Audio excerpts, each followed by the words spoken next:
Good morning everyone. एक बार पुनः मैं हमारे महाविद्यालय श्रीमती मौरी देवी तापड़िया कन्या महाविद्यालय जसवंतगढ़ के इस यूट्यूब चैनल पर आपका हृदय की गहराइयों से हार्दिक अभिनंदन एवं स्वागत करता हूं।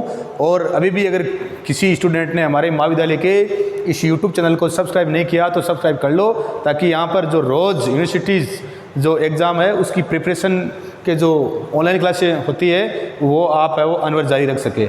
हम जो BA फाइनल ईयर की हमारे जो अंतर्राष्ट्रीय संबंध इंटरनेशनल रिलेशन ये हमारा सेकंड पेपर है, और इसमें हम गुट निरपेक्षता जिसके नाम से अभिप्राय है, जिसके नाम से अर्थ है। जब 1945 से लेकर हमारी परिवेश कक्षाओं में हमने शीत युद्ध के अर्थ, शीत युद्ध का प्रभाव, शीत युद्ध के कारण पढ़े थे, तो जो शीत युद्ध का समय था और शीत युद्ध के समय में हमने देखा था कि विश्व दो विचारधाराओं में, विश्व दो गुटों में बंटा हुआ था। एक संयुक्त राज्य अमेरिका पूंजीवादी खेमे में और एक सोवियत संघ साम्यवादी खेमे में। तो उस समय में जो नए स्वतंत्र देश हुए थे एशिया और अफ्रीका महाद्वीप के, उन देशों का इन दोनों गुटों में से किसी भी गुट में शामिल नहीं होना और अपना अलग ही रहना। तो इसका मतलब होता है नाम नॉन अलाइनमेंट मूवमेंट, मतलब ये दो जो विश्व में गुट है इनसे क्या रहना, अलग रहना। तो ये गुट निरपेक्षता है। इसका अर्थ समझ लेना कि विश्व है उस समय दो धड़ों में बंटा हुआ था, दो विचारधाराओं में बंटा हुआ था। उन दोनों विचारधाराओं में से जो नए स्वतंत्र देश हुए, कहाँ के, एशिया के और अफ्रीका के, जो दूसरे विश्व युद्ध के बाद में उनका इन दोनों ही विचारधाराओं से क्या रहना, अलग रहना। इसे क्या कहते हैं, गुट निरपेक्षता, नॉन अलाइनमेंट मूवमेंट कहते हैं। गुट निरपेक्षता का अभिप्राय है, गुट निरपेक्षता जो शब्द है इसका प्रयोग पूर्व भारतीय प्रधानमंत्री जवाहरलाल नेहरू ने किया था। क्योंकि जब भारत आज़ाद हुए थे तो स्वतंत्र भारत के प्रथम प्रधानमंत्री कौन थे, पंडित जवाहरलाल नेहरू थे। तो इस शब्द का जो प्रयोग है वो किसने किया था, पंडित जवाहरलाल नेहरू ने किया था। जॉर्ज श्वार्ज़नबर्गर ने गुट निरपेक्षता के अनेक अर्थ बताए, जैसे प्रत्यक्षतावादी नीति, गैर प्रतिबद्धता, तटस्थता एवं तटस्थीकरण। गुट निरपेक्षता वो तीसरी दुनिया की सामूहिक आवाज़ है। गुट निरपेक्षता है ये तीसरी जो दुनिया है। तीसरी दुनिया का अर्थ क्या हुआ, क्योंकि विश्व उस समय 1945 से लेकर 90 के समय में दो विचारधाराओं में बंटा हुआ था। तो तीसरी जो इन दो विचारधाराओं को नहीं मान रही थी, इन दो विचारधाराओं से जो अलग थी, उनकी तीसरी दुनिया की ये क्या है, सामूहिक आवाज़ है। ये विश्व को लोकतांत्रिक बनाने की एक साझी मांग है। ये साम्राज्यवाद है, उपनिवेशवाद है, रंग भेद है। इन नीतियों को समाप्त करने का सामूहिक आंदोलन है। ये विश्व में एक नवीन अंतर्राष्ट्रीय राजनीतिक व्यवस्था के निर्माण की मांग है, जिसमें संप्रभुता, स्वतंत्रता और राज्यों के मध्य समानता के आधार पर अंतर्राष्ट्रीय राजनीति का संचालन होगा। गुट निरपेक्षता का आशय है स्वतंत्र और स्वायत्त विदेश नीति का निर्माण, विश्व को शांतिपूर्ण बनाने का आंदोलन और विश्व को गुटों से मुक्त करने का आंदोलन। गुट निरपेक्षता का आशय विश्व के प्रत्येक मुद्दों पर उसके गुण और अवगुण के आधार पर सक्रिय सहभागिता है। अतः गुट निरपेक्षता तटस्थता और अलगाववाद से क्या है, भिन्न है। गुट निरपेक्ष राज्यों के मध्य विद्यमान विभिन्नताओं से इसका महत्व कम नहीं होता, क्योंकि इसका उद्देश्य एक न्यायपूर्ण लोकतंत्र की स्थापना करना है। तो गुट निरपेक्षता का अर्थ हम समझ गए कि भाई उस समय जो विश्व है ये दो विचारधाराओं में, दो गुटों में, दो समुदायों में बंटा हुआ था। इससे क्या होना, अलग होना, इसे नॉन अलाइनमेंट मूवमेंट कहते हैं। गुट निरपेक्ष आंदोलन का उदय विकासशील देशों में हुआ। तीसरी दुनिया किस देशों को कहा गया है, विकासशील दुनिया को, क्योंकि प्रथम अमेरिका और दूसरी साम्यवादी विचारधारा को। तो गुट निरपेक्ष आंदोलन का उदय विकासशील देशों में हुआ, जिसे तीसरी दुनिया कहा जाता है। अर्थात ये विकासशील देशों का संगठन है। तो अर्थात ये गुट निरपेक्ष है, नॉन अलाइनमेंट जो ये नियम है, ये नॉन अलाइनमेंट मूवमेंट है, वो किसका है, विकासशील देशों का संगठन है। पूछ ले, गुट निरपेक्ष आंदोलन किस देशों का संगठन है, किस देशों का संगठन है, ये विकासशील देशों का संगठन है, जिसे तीसरी दुनिया के देश भी कहा जाता है, जिसका मुख्य उद्देश्य विकासशील देशों की रक्षा करना है। और जिसका मुख्य उद्देश्य क्या है, इन विकासशील देशों का जो 1945 के बाद में जो देश नए स्वतंत्र हुए, उन दोनों देशों को इन जो दो विचारधाराएं हैं उन विचारधाराओं के गुट में शामिल होने से क्या करना है, बचाना है। गुट निरपेक्ष नीति शब्द का सर्वप्रथम प्रयोग है वो किसने किया था, वीके मेनन ने किया था। पूछ ले, गुट निरपेक्ष जो नीति है, गुट निरपेक्ष नीति शब्द का सर्वप्रथम प्रयोग करने वाला कौन था, तो कौन था, वीके मेनन था।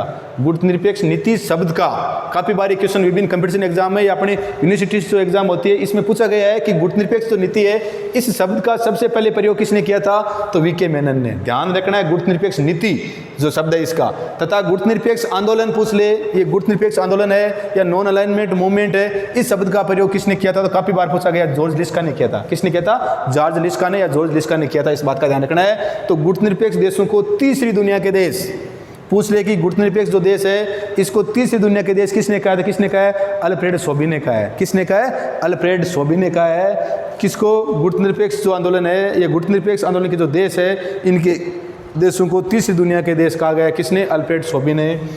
नाम या गुटनिरपेक्ष नॉन अलाइनमेंट मूवमेंट है। गुटनिरपेक्ष आंदोलन एक सक्रियता की नीति है, न कि निष्क्रियता की। ये नहीं कि हमारे को दोनों ही गुटों में शामिल नहीं होना है, इसका मतलब निष्क्रिय हो गए। निष्क्रिय नहीं, हम सक्रिय हो गए हैं, ठीक है ना।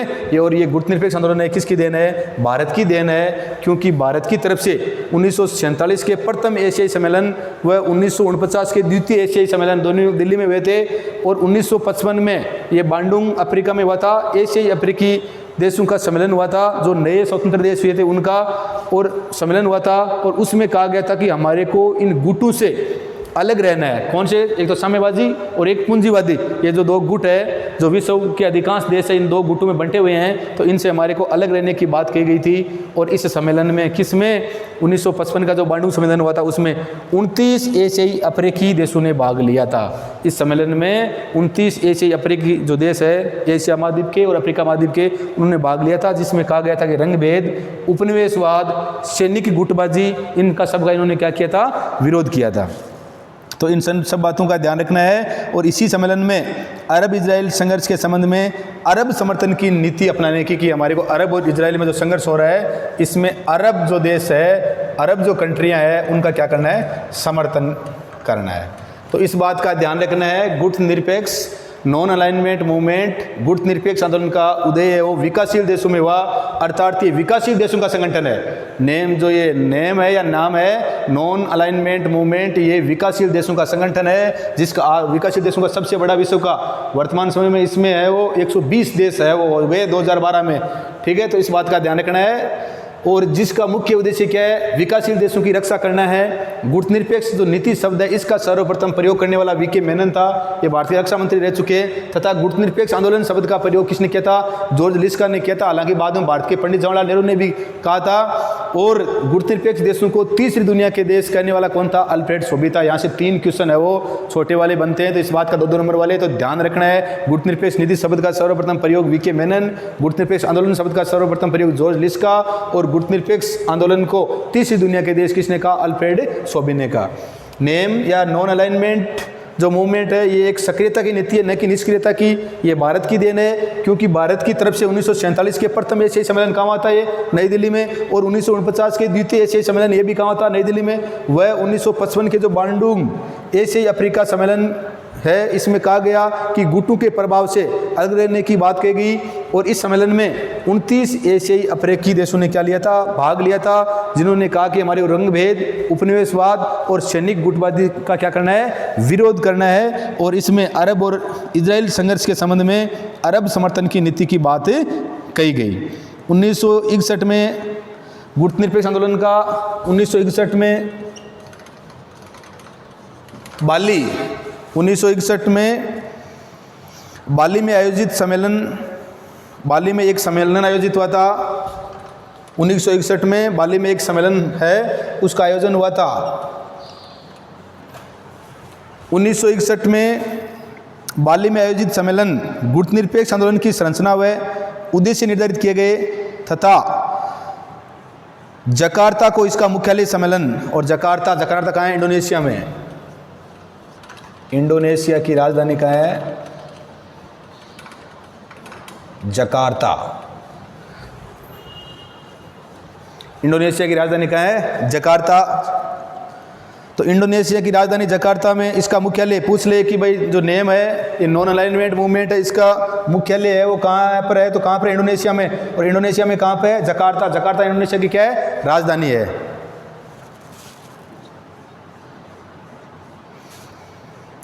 और सम्मेलन है वो प्रति 3 वर्ष बाद, और इसका गुटनिरपेक्ष आंदोलन का सम्मेलन है वो प्रति 3 वर्ष बाद क्या होता है? आयोजित होता है। इस बात का ध्यान रखना है।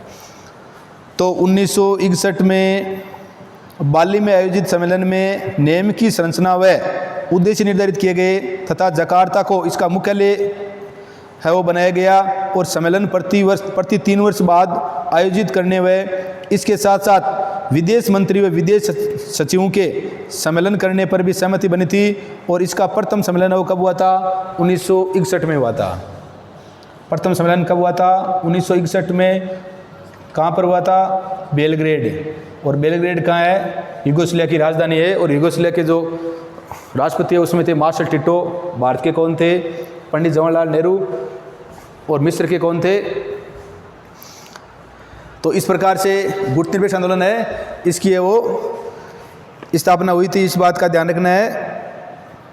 इसमें भारत के पंडित जवाहरलाल नेहरू है, इनकी भी क्या थी? बहुत ही महत्वपूर्ण भूमिका थी। इस बात का भी ध्यान रखना है। 1961 के गुट निरपेक्ष आंदोलन में सदस्यों को सम्मिलित करने के लिए जो मानक निर्धारण किए गए, वो मानक है सैन्य संगठनों का सदस्य नहीं होना। कोई भी देश है वो क्या नहीं होगा? कोई भी जो सैन्य संगठन है उस सैन्य संगठन का क्या नहीं होगा? सदस्य नहीं होगा। जिस प्रकार से हमने पढ़ा था नाटो है, सीएटो है, शेंटो है, वार्सा है, तो कोई भी देश है वो किसी भी सैन्य संगठन का सदस्य नहीं होगा। सदस्य राष्ट्रों की भूमि पर विदेशी सैनिक अड्डे नहीं होने चाहिए। महाशक्तियों के साथ द्विपक्षीय सैन्य संधि का अभाव, स्वतंत्र और स्वायत्त विदेश नीति होनी चाहिए। उपनिवेशवाद और साम्राज्यवाद का क्या होना चाहिए? विरोध होना चाहिए। तो इस प्रकार की जो ये बातें हैं, इस पर क्या हुआ था? इन बातों पर विचार किया गया था।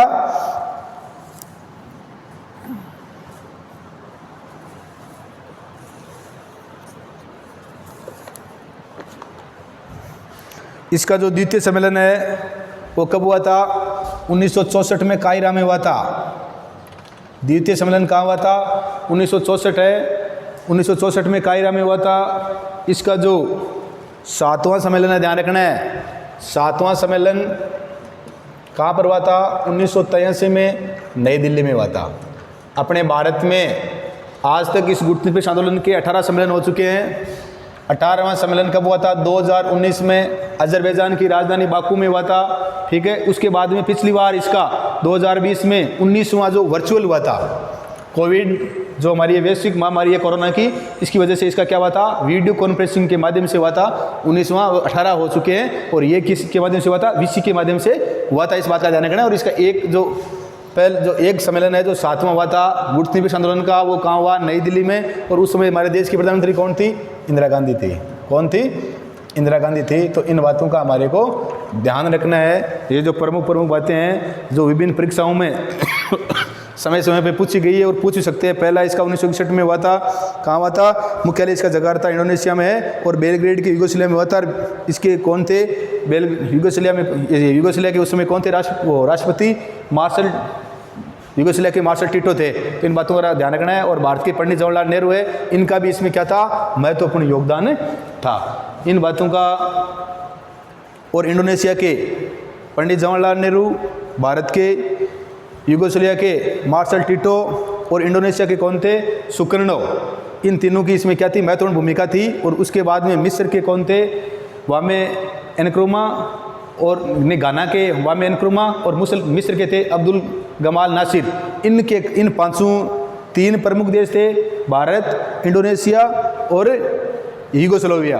और 2 सहायक देश, मिस्र और एक कौन सा? गाना। तो इनकी सहायता से ये गुट निरपेक्ष आंदोलन है, इसकी क्या हुई थी? स्थापना हुई थी कि हमारे को किसी भी गुट में क्या नहीं होना है? शामिल नहीं होना है।